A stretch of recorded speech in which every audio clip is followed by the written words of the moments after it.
할렐루야. 성경 1189장 장별로 알아가는 성경 이야기 진행을 맡고 있는 구재숙 목사입니다. 지난 시간에 이어서 요한복음 함께 해보도록 하겠습니다.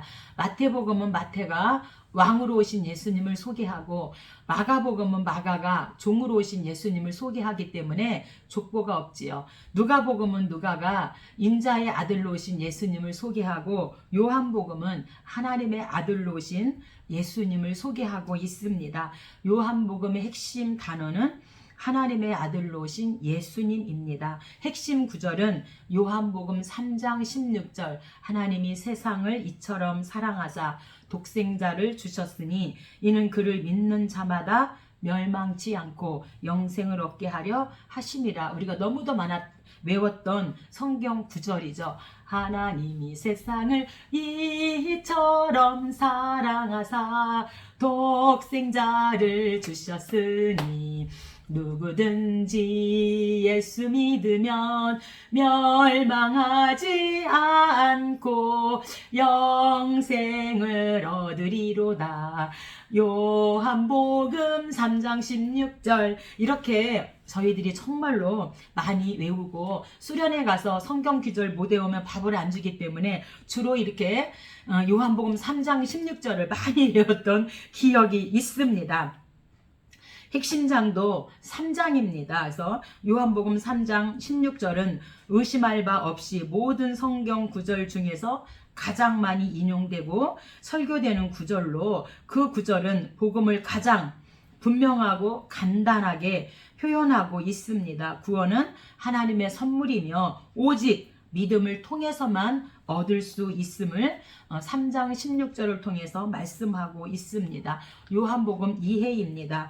요한복음은 공간복음하고는 전혀 별개의 복음입니다. 그래서 공간복음 즉 마태복음, 마가복음, 누가복음에서는 나사렛 예수의 삶 가운데 일어나는 동일한 사건들을 많이 기록하고 있습니다. 그러나 요한복음은 예수님께서 육신이 되어 대신 하나님 영원한 말씀으로 이 땅에 오셔서 인간들의 죄를 대신해서 속죄물로 죽이시기 위해서 태어나셨다는 것을 독자들에게 증명하기 위해서 다른 복음서에 없는 사건들과 설교들을 주로 기록하고 있습니다. 그리스도의 삶, 죽음 그리고 부활에 관한 요한의 영감된 기록보다 더 잘 쓰여진 복음은 없습니다. 요한복음은 하나님의 아들로 오신 예수님에 대하여 기록하고 있습니다. 요한복음의 주제입니다.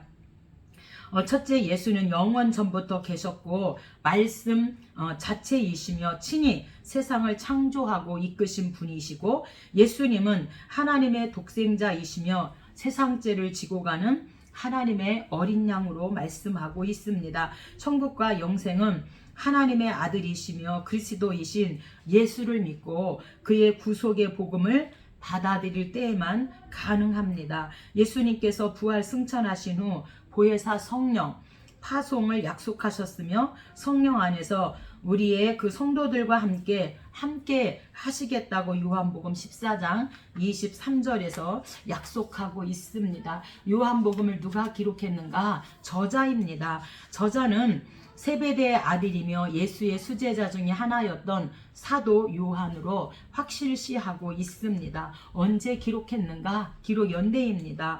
주후 80년에서 90년 사이에 기록되었다고 보고 있습니다.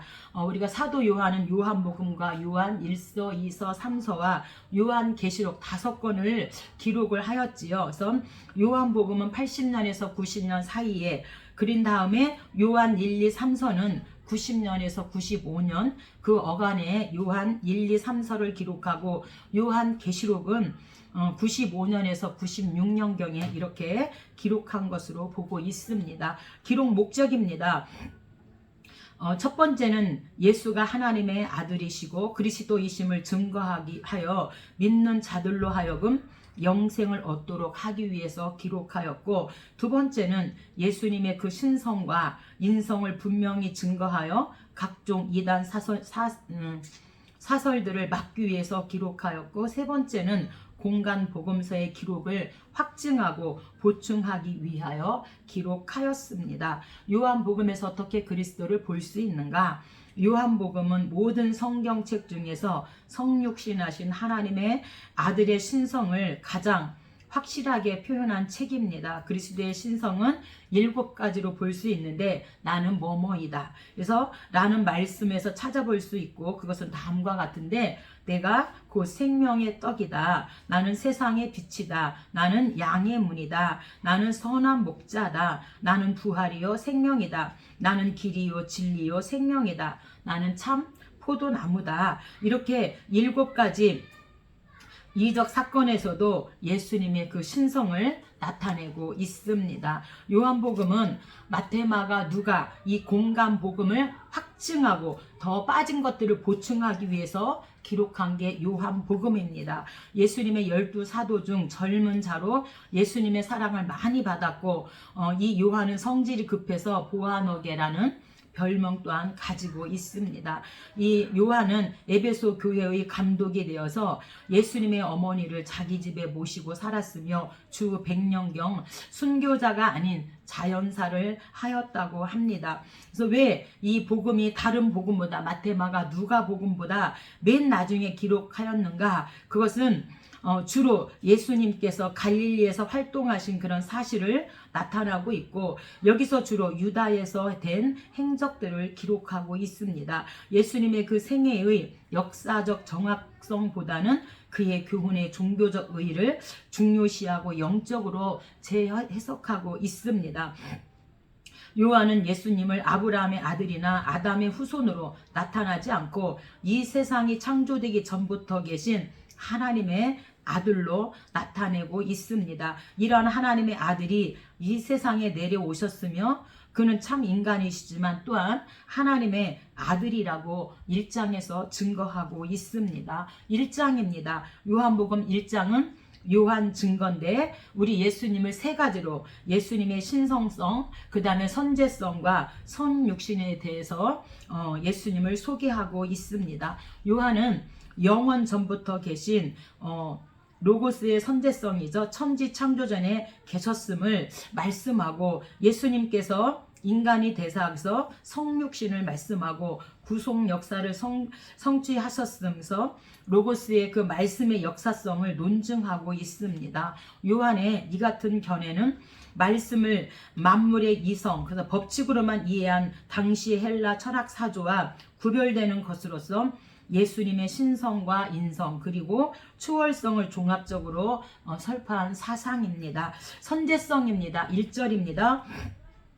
태초에 말씀이 계시니라. 이 말씀이 하나님과 함께 계셨으니 이 말씀은 곧 하나님이시니라. 그가 태초에 하나님과 함께 계셨고, 그래서 요한은 우리 예수님은 처음부터 함께 하나님과 함께 계셨다. 그래서 선제성에 대해서 말씀하고 있습니다. 그래서 그가는 천지 창조 전에 하나님과 함께 계셨음을 말씀하고 있습니다. 4절입니다. 이 생명은 사람들의 빛이라. 그래서 이 생명은 헬라어로 조에, 그래서 본서에서 가장 중요한 용어로서 36번이나 사용되고 있고요. 이 생명은 창조와 새 창조에서 본질적인 것으로 생명의 근원이 되시는 예수님으로부터 이 생명이 주어짐을 말씀하고 있습니다. 14절은 우리 예수님이 인간의 몸을 입고 오신 성육신에 대해서 말씀하고 있습니다. 말씀이 육신이 되어 우리 가운데 거하심에 은혜와 진리가 충만하더라. 율법은 모세로 말미암아 주신 것이요 은혜와 진리는 예수 그리스도로 말미암아 온 것이라. 그래서 말씀이 육신이 되어 우리 가운데 거하셨다. 그래서 육신의 몸을 입고 오신 성육신하신 예수님을 소개하고 있습니다. 그런데 그리스도로 말미암아 온 것이다. 그리스도는 헬라어로 크리스토, 그래서 히브리어의 메시아에 해당하는 단어로 기름 부음을 받은 자라는 뜻을 가지고 있고요. 구약 시대에는 왕, 제사장, 선지자 이렇게 삼능직 직분을 수행하기에 앞서 기름 부음을 받잖아요. 그래서 사사시대에도 보면 다 기름 부음을 받는데 유대인들은 자기 민족을 구원할 분으로 메시아를 대망하고 있었습니다.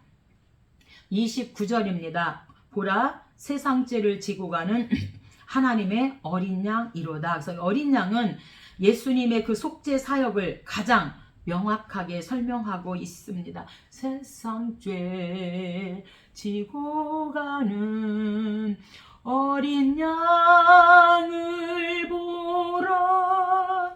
세상 죄 지고 가는 어린 양을 보라. 우리가 이 말씀에 가사를 붙여서 우리가 찬송으로 부르고 있습니다.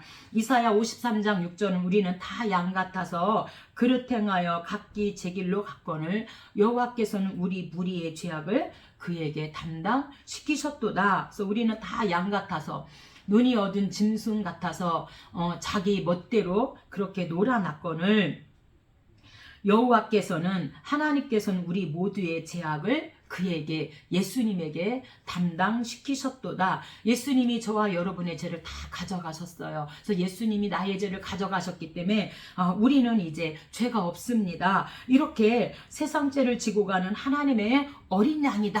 이렇게 요한이 우리 예수님을 어린 양 대신 예수님을 설명하고 있습니다. 33절은 신성에 대해서 말씀하고 있습니다. 나도 그를 알지 못하였으나 나를 보내어 물로 세례를 베풀라 하신 그 이가 나에게 말씀하시되 성령이 내려서 누구 위에든지 머무는 것을 보거든 그가 곧 성령으로 세례를 베푸신 이인 줄 알라 하셨기에 내가 보고 그가 하나님의 아들이심을 증언하니라. 그래서 우리 주님의 신성성을 말씀하고 있습니다. 그래서 하나님의 아들이라는 칭호를 사용하여서 예수님의 그 신성을 요한이 증거하고 있습니다. 2장입니다. 2장은 가나 혼인 잔치입니다. 우리가 2장에서는 예수님의 초자연적인 능력을 항상 그래서 표적이죠. 표적. 헬라어로 세메이온으로 기록하고 있습니다. 이것은 그리스도가 하나님의 아들 되심과 메시아라는 사실을 증거하기 위해서입니다. 성전 정화 사건은 예배의 참된 의미를 상실한 종교 시설은 더 이상 하나님의 처소가 아니라는 것과 예수님 자신이 진정한 예배의 대상이심을 밝혀주고 있습니다. 1절입니다. 갈릴리 가나에 혼례가 있어 예수와 그의 제자들도 혼례의 청함을 받았더니 포도주가 떨어진지라 예수의 어머니가 예수에게 이르되 저들에게 포도주가 없다 하니. 그래서 포도주가 떨어졌어요. 포도주가 떨어졌다는 것은 기적의 출발점이 됩니다. 그래서 기적이란 예수 그리스도를 믿는 것과 만나는 것이 기적이죠. 예수 믿지 않는 게 오늘날 기적입니다. 6절입니다. 거기에 유대인의 정결 예식에 따라 두세 통 되는 돌항아리 6이 놓였는지라. 그래서 유대인의 정결 예식은 식사 전후 또는 외출해서 돌아왔을 때 손을 씻는 그런 의식을 말하고 있습니다. 예수께서 그들에게 이르시되 항아리에 물을 채우라 하신즉 아귀까지 채우니. 그래서 아귀까지 채우고 이제는 떠서 연회장에 갖다 주라 하심에 갖다 주었더니 연회장은 물로 된 포도주를 맛보고도 어디서 났는지 알지 못하되 물떠온 하인들은 알더라. 그래서 심령 그 항아리에 물을 가득 채워라 이렇게 말하고 있는데 오늘 저와 여러분 심령 항아리, 우리의 마음의 그 심령 항아리에 생명 말씀을 아귀까지 채우면 반드시 물이 변하여 포도주로 바뀌는 그런 생명의 역사, 기적의 역사가 일어난다고 하는 사실입니다. 우리 찬양도 있죠. 예수님께서 예수님이 말씀하시니 물이 변하여 포도주 됐네. 예수님이 말씀하시니 물이 변하여 포도주 됐네. 예수님 나에게도 말씀하셔서 새롭게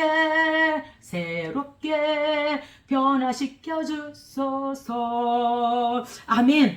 우리의 심령 항아리에 하나님 말씀과 기도와 예배로 가득 아귀까지 채우면은 반드시 예수님 나에게도 말씀하셔서 새롭게 우리가 변화되는 변화의 역사가 반드시 일어날 줄로 믿습니다.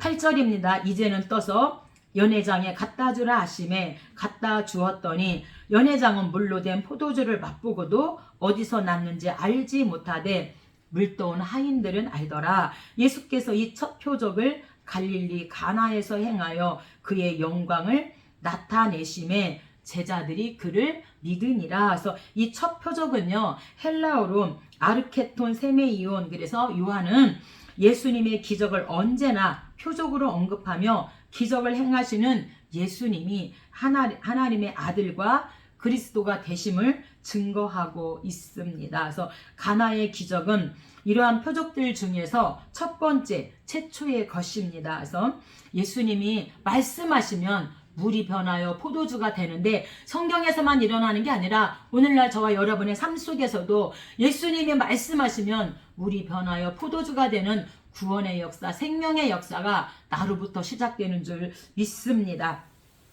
13절부터는 우리 주님께서 이제 성전을 정화하시는 사건입니다. 13절입니다. 유대인의 유월절이 가까운지라 예수께서 예루살렘으로 올라가셨더니 성전 안에는 소와 양과 비둘기 파는 사람들과 돈 바꾸는 사람들이 앉아 있는 것을 보시고 노끈으로 채찍을 만드사 양이나 소를 다 성전에서 내쫓으시며 돈 바꾸는 사람들의 돈을 쏟으시며 상을 엎으시고 내 아버지의 집으로 장사하는 집을 만들지 말라 하니. 그래서 강도의 소굴을 만드는도다. 우리 주님이 그렇게 말씀하고 있습니다. 그래서 성전을 정화하시죠. 우리 주님이 사복음서, 마태마가, 누가복음에도 십자가를 지기 위해서 입성하셔서 제일 먼저 하신 일이 성전을 정화하는 일입니다. 오늘 저와 여러분, 우리의 심령이 이렇게 소나 양이나 이런 세상적인 것을 가득 찼다면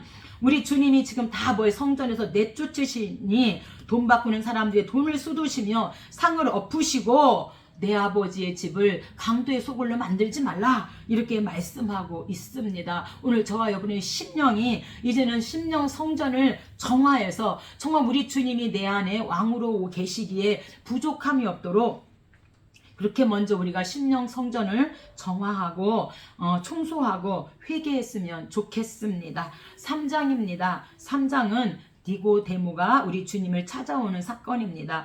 니고데모는 자기 의를 통해서 구원을 얻으려고 하고 있습니다. 우리 주님은 인간의 구원이 전적으로 하나님의 능력, 특별히 성령의 역사를 통해서만 가능함을 교훈하고 있습니다. 특히 3장 16절은 하나님의 사랑과 구원의 진리를 함축하고 있습니다. 하나님이 세상을 이처럼 사랑하사 독생자를 주셨으니 이는 그를 믿는 자마다 멸망하지 않고 영생을 얻게 하려 하심이라. 이렇게 반드시 성령의 역사를 통해서 이 구원이 가능함을 말씀하고 있고요. 세례 요한은 자기 사역을 통해서 그리스도를 증거하는데 여기서 그의 겸손과 메시아관이 두드러지고 있습니다. 1절입니다. 바리새인 중에 니고데모라 하는 사람이 있으니 유대인의 지도자라. 그가 밤에 예수께 와서 이르되 랍비여 우리가 당신은 하나님께로부터 오신 선생인 줄 아나이다.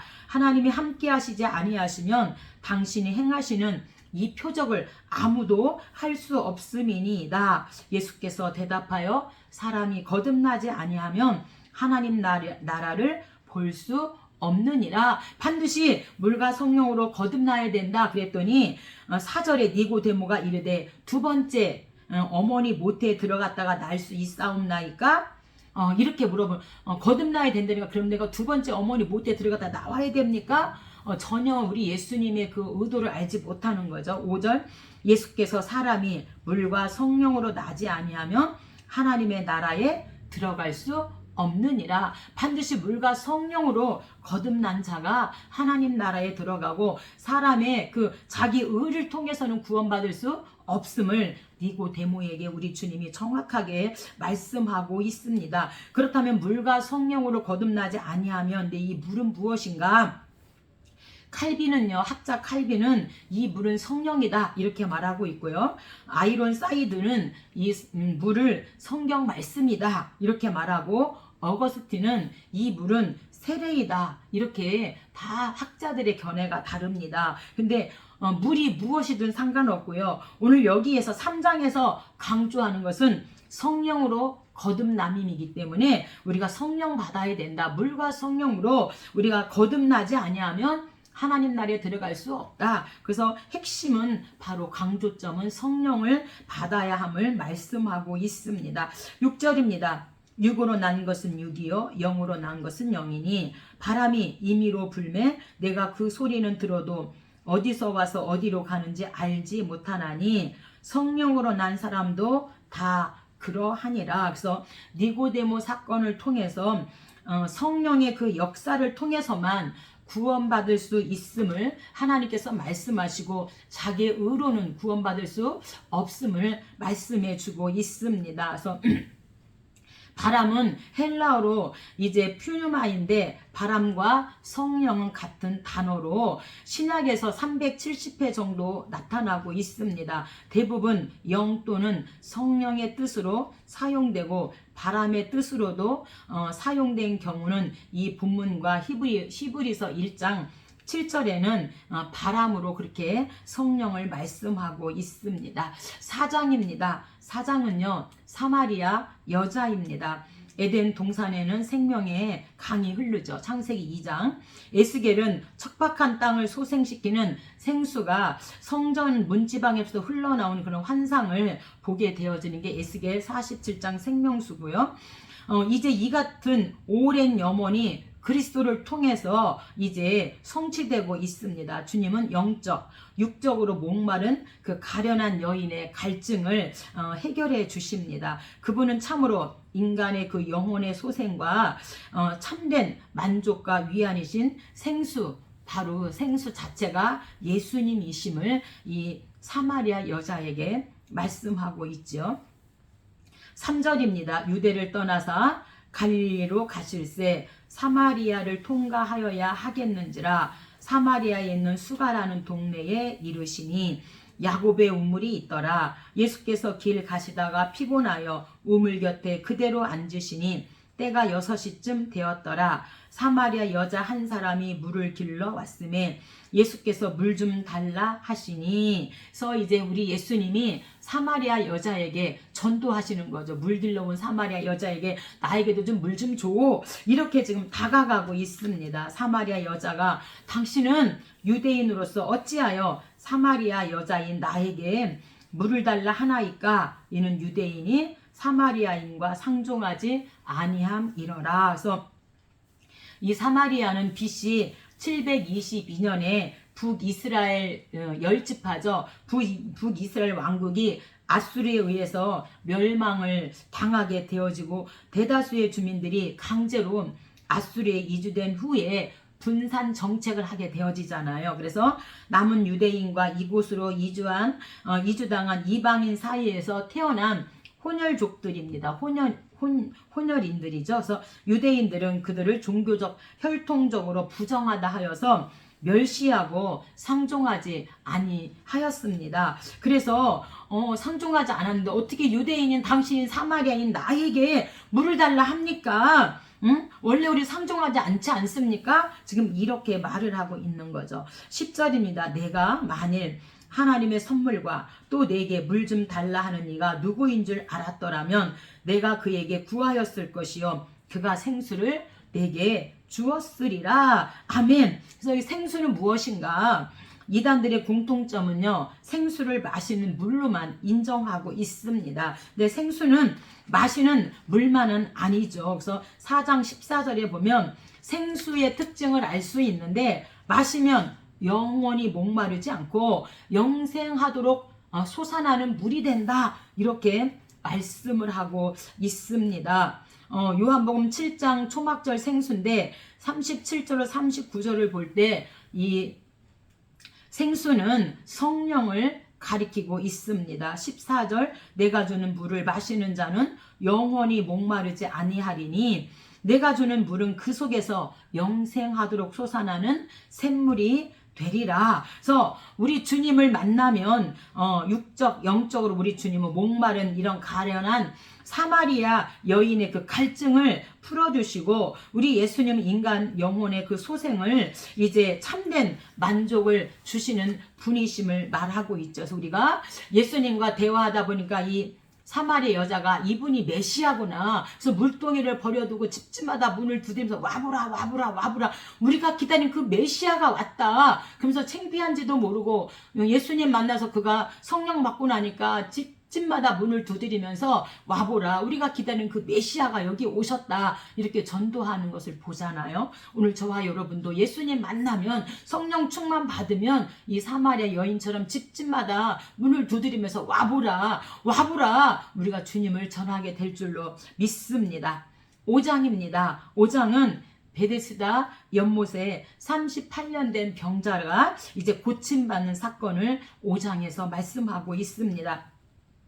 베데스다 연못에서 38년 된 병자를 고치신 사건이 서두에 나옵니다. 이 사건 역시 안식일 논쟁으로 비화되어지고 있는데 주님은 안식일이라는 제도 그 자체보다 안식일에 사람이 무엇을 하느냐가 더 중요함을 깨우쳐주고 있습니다. 이 사건으로 유대인들은 예수님을 신성 모독자로 여겼고 주님은 그들에게 스스로 이제 변증을 하고 계십니다. 1절입니다. 그 후에 유대인의 명절이 되어 예수께서 예루살렘으로 올라가시니라. 예루살렘에 있는 양문 곁에 베데스다라 하는 못이 있는데 거기에 행각 5이 있고 그래서 이 베데스다는 자비의 집이란 뜻을 가지고 있고요. 1888년에 발견되었고 지금은 그 후에 기념교회가 세워졌다고 합니다. 그 안에 많은 병자, 맹인, 다리 저는 사람, 혈기 마른 사람들이 누워 물의 움직임을 기다리니 이는 천사가 가끔 못에 내려와 물을 움직이게 하는데 움직인 후에 먼저 들어가는 자는 어떤 병에 걸렸던지 낫게 되밀어라. 근데 거기에 38해 된 병자가 있더라. 예수께서 그 누운 것을 보시고 이르시되 내가 낫고자 하느냐? 이렇게 주님이 물어보시죠. 병자가 대답하되 주여 물이 움직일 때 나를 못에 넣어주는 사람이 없어 다른 사람이 먼저 내려가나이다. 예수께서 일어나 내 자리를 들고 걸어가라 하시니 그래서 이 베데스다 연못에 들어가지 않아도 우리 주님을 만나니까 38년 된 병자가 즉시 일어나 걷게 되어지는 구원의 역사, 생명의 역사가 일어난 겁니다. 그래서 이 치료받는 비결은요.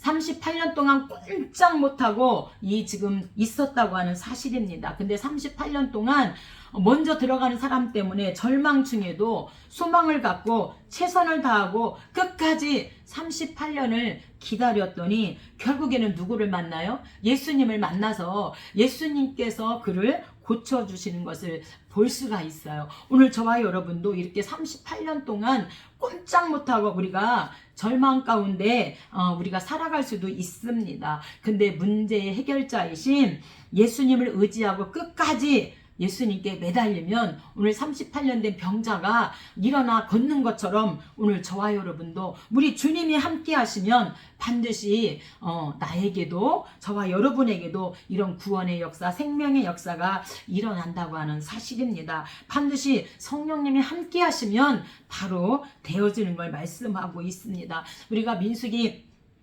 14장에 보면 이제 12명의 정탐꾼들이 가나안 땅에 갔다 와서 이제 보고를 하게 되어져요. 그리고 나서 보고를 받은 다음에 백성 반란이 일어나서 가데스 바네아에서 38년 동안 이들이 1세대가 가데스 바네아에서 다 죽고 38년 동안 가데스 바네아에 머무르게 되어집니다. 그래서 1세대들은 가데스 바네아에서 다 죽고 2세대들만 여호수아와 함께 이제 가나안 땅에 들어가게 되어지는 것처럼 1세대는 우리 육체를 말하고 2세대는 영을 말해요. 그래서 우리 육이 죽을 때 반드시 우리가 성령으로 하나님의 그 기적을 보게 되어짐을 말씀하고 있습니다. 6장입니다. 6장은 오병이어와 무리 거름장이 나옵니다. 우리 주님은 갈릴리에서 행하신 오병이어의 사건과 무리를 거르신 사건을 기록하고 있습니다. 우리 주님은 오병이어 사건을 출애굽 사건과